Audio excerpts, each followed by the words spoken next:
Selamat siang semuanya. Di sini kami dari kelompok 2 akan mempresentasikan chapter 7 yaitu tentang traditional training method, di mana mata kuliah ini diempu oleh Bapak Lutfi Firdaus SEMM. Sebelum kita masuk pada materi atau pembahasan, yuk kenalan dulu dengan anggota kelompok kami. Yang pertama ada Delia Indriani dengan NPM 20110110021. Selanjutnya ada Injira Adela Safira dengan NPM 20110110004. Lalu yang ketiga ada Aisyah Rizka Ayundra dengan NPM 20110110072. Dan yang terakhir ada Khairul Maulana dengan NPM 20110110052. Sebelum masuk pada materi, adapun pendahuluan dari materi ini adalah metode pelatihan tradisional itu membutuhkan infrastruktur atau fasilitas dan melibatkan interaksi tatap muka antara peserta pelatihan. Metode pelatihan tradisional ini disusun menjadi 3 kategori besar, yaitu metode presentasi, metode langsung, dan metode membangun kelompok.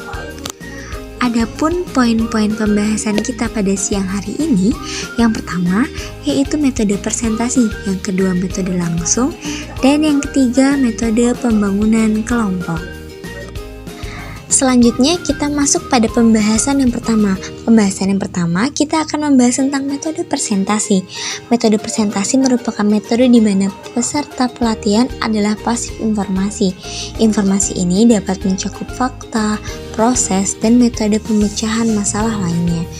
Dalam metode presentasi itu dibagi menjadi 2, yaitu ceramah dan teknik audio visual. Ceramah biasanya adalah salah satu cara yang digunakan dengan lebih efisien dan lebih mudah. Sedangkan teknik audiovisual biasanya menggunakan PPT atau slide video dan biasanya digunakan untuk meningkatkan keterampilan komunikasi.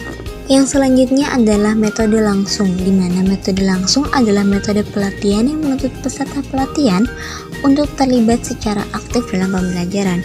Contoh-contoh kegiatan yang dapat dilakukan misalkan ada pelatihan di tempat kerja, magang, pemecahan studi kasus, permainan peran, pembelajaran mandiri, simulasi permainan, dan pemodelan perilaku, di mana seluruh kegiatan yang dilakukan adalah menuntut peserta pelatihan untuk terlibat secara langsung dalam kegiatan tersebut. Selanjutnya adalah penjelasan tentang pelatihan di tempat kerja. Jadi, pelatihan di tempat kerja itu mengacu pada pembelajaran bagi karyawan yang belum berpengalaman di tempat kerja dengan mengamati rekan kerja atau manajer yang sedang melakukan pekerjaan dan kemudian mencoba untuk meniru perilaku mereka. Program pelatihan di tempat kerja ini lebih efektif, misalkan meliputi pernyataan kebijakan yang menggambarkan tujuan pelatihan di tempat kerja, spesifikasi yang jelas tentang siapa yang bertanggung jawab, lalu tindakan menyeluruh tentang praktik pelatihan di tempat kerja, pelatihan manajer dan rekan kerja dalam prinsip-prinsip pelatihan di tempat kerja secara terstruktur, lalu tersedianya rencana pembelajaran, daftar periksa manual pelatihan, manual pelatihan, kontrak pembelajaran, dan lain sebagainya. Selanjutnya kita membahas tentang pembelajaran mandiri. Apa sih itu pembelajaran mandiri? Pada pembelajaran mandiri, karyawan harus bertanggung jawab atas semua aspek pembelajaran, termasuk kapan dilakukan dan siapa saja yang terlibat. Jadi, pembelajaran mandiri ini memiliki keunggulan dan kelemahannya tersendiri. Keunggulan dari pembelajaran mandiri adalah memungkinkan peserta untuk belajar dengan kecepatan mereka sendiri dan menerima umpan balik tentang kinerja pembelajaran mereka. Sedangkan kelemahannya adalah bahwa peserta pelatihan harus mau belajar sendiri dan merasa nyaman melakukannya, dengan artian bahwa peserta pelatihan harus termotivasi untuk belajar. Lalu ada penjelasan tentang simulasi. Simulasi adalah metode pelatihan yang mewakili situasi di kehidupan nyata. Lalu ada penjelasan studi kasus. Studi kasus adalah deskripsi tentang bagaimana karyawan atau organisasi untuk menghadapi situasi yang sulit. Dalam studi kasus, peserta pelatihan diminta untuk menganalisis dan mengkritik tindakan yang akan diambil serta menunjukkan tindakan yang tepat untuk menyarankan apa saja yang mungkin akan dilakukan dan akan membantu organisasi tersebut. Selanjutnya, penjelasan mengenai permainan bisnis. Permainan bisnis ini membutuhkan peserta pelatihan untuk mengumpulkan informasi, menganalisisnya, dan membuat keputusan. Permainan bisnis ini merupakan permainan yang merangsang pembelajaran karena peserta terlibat secara aktif. Jadi, sebelum dilakukan kegiatan ini, dilakukan yang namanya pembekalan, di mana dari pembekalan peserta akan memahami pengalaman permainan dan memfasilitasi pembelajaran sehingga dapat tertransfer dengan baik. Selanjutnya ada permainan peran. Permainan peran menunjuk pada pengalaman di mana peserta pelatihan mengambil peran seperti manajer, klien, atau karyawan yang tidak puas dengan mengeksplorasi apa yang terlibat dalam peran tersebut. Permainan peran biasanya disertakan dalam program pelatihan yang melibatkan keterampilan interpersonal seperti komunikasi, penjualan, memberikan umpan balik, kinerja pembinaan, kepemimpinan, dan pembangunan tim. Agar permainan menjadi lebih efektif, pelatih perlu terlibat dalam beberapa aktivitas sebelum, selama, dan setelah permainan peran. Berikut merupakan kegiatan terdiri dari permainan peran yang efektif. Yang pertama, memberikan informasi latar belakang tentang tujuan dan konteks permainan peran. Yang kedua, pastikan naskah yang diberikan dengan detail yang cukup bagi peserta pelatihan untuk memahami peran mereka. Yang ketiga, mengatur ruangan agar peserta dapat melihat dan mendengar permainan peran. Lalu, yang keempat, kembangkan dan gunakan lembar observasi dan daftar telik untuk yang menekankan isu-isu dalam permainan peran. Lalu yang terakhir, memberikan pembekalan tentang pengalaman para pemain peran dalam pengamat berhubungan permainan peran dengan konteks perusahaan dan poin-poin pembelajaran penting. Lalu ada permodelan perilaku. Permodelan perilaku menyajikan model kepada peserta pelatihan yang mendemonstrasikan perilaku kunci untuk ditiru dan memberikan kesempatan kepada peserta pelatihan untuk mempraktikkan perilaku kunci. Permodelan perilaku didasarkan pada prinsip-prinsip teori pembelajaran sosial yang menekankan bahwa pembelajaran yang terjadi dengan pengamatan perilaku yang ditunjukkan oleh model dan penguatan perwakilan.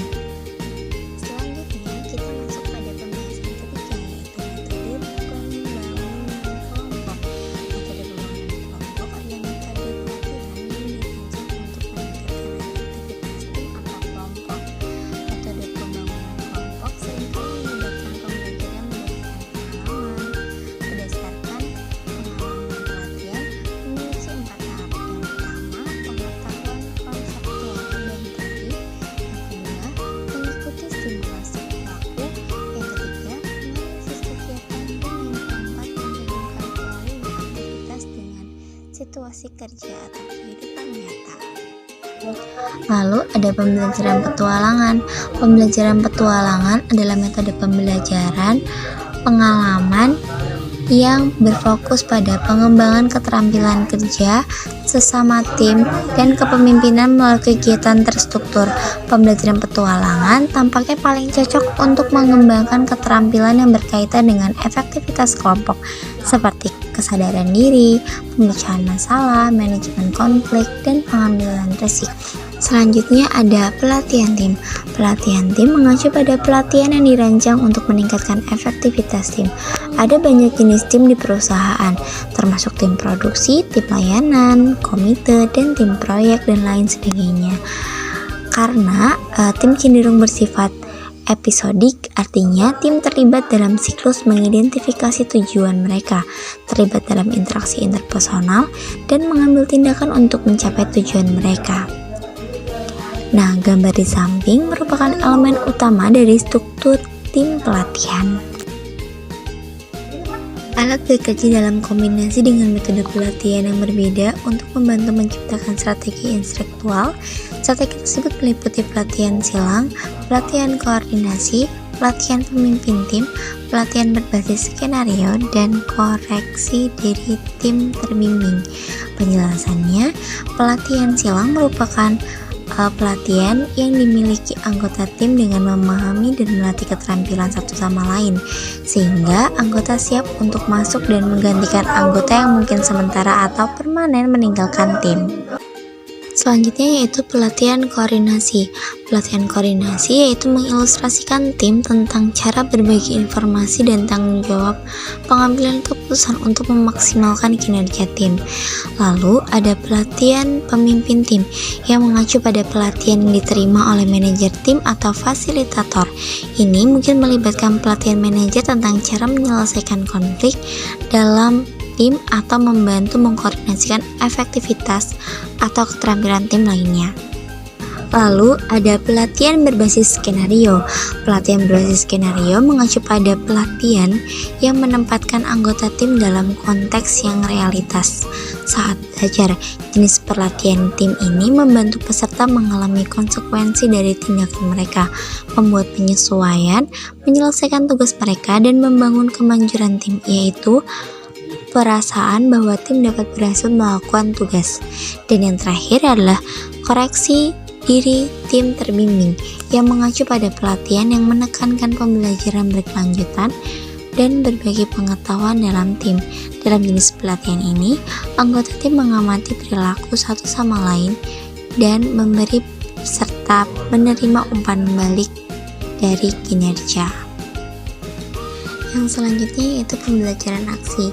Pembelajaran aksi memberikan tim atau kelompok kerja masalah aktual, meminta mereka bekerja untuk menyelesaikan dan berkomitmen pada rencana tindakan, dan kemudian meminta pertanggungjawaban mereka untuk melaksanakan rencana tersebut. Perusahaan menggunakan pembelajaran aksi untuk memecahkan masalah penting, mengembangkan pemimpin, membangun tim berkinerja tinggi dengan cepat, dan mengubah budaya organisasi. Yang selanjutnya itu memilih metode pelatihan. Salah satu cara untuk memilih metode pelatihan adalah dengan membandingkan metode. Langkah pertama dalam memilih metode adalah mengidentifikasi jenis hasil pembelajaran yang ingin dipengaruhi oleh pelatihan. Hasil ini mencakup informasi verbal, keterampilan intelektual, strategi kognitif, sikap, dan keterampilan motorik.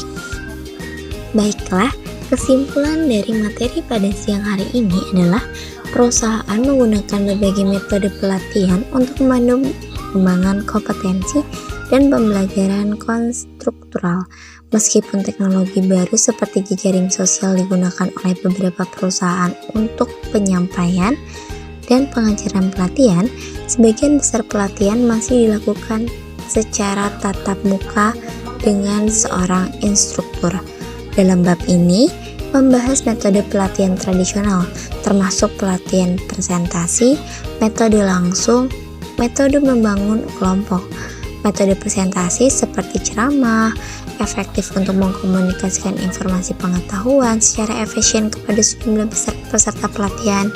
Lalu ada metode presentasi yang perlu dilengkapi dengan kesempatan bagi peserta pelatihan untuk berlatih, berdiskusi, dan menerima umpan balik untuk memfasilitasi pembelajaran. Metode langsung membuat peserta pelatihan terlibat langsung dalam pembelajaran. Baiklah, itu tadi merupakan pemaparan materi yang kelompok kami sampaikan. Jika teman-teman ada yang ingin bertanya atau berpendapat, kami persilahkan untuk menuliskannya di kolom chat atau bisa langsung open mic. Mungkin itu saja yang bisa kami sampaikan. Kurang lebihnya kami mohon maaf. Wassalamualaikum warahmatullahi wabarakatuh. See you semuanya. Terima kasih.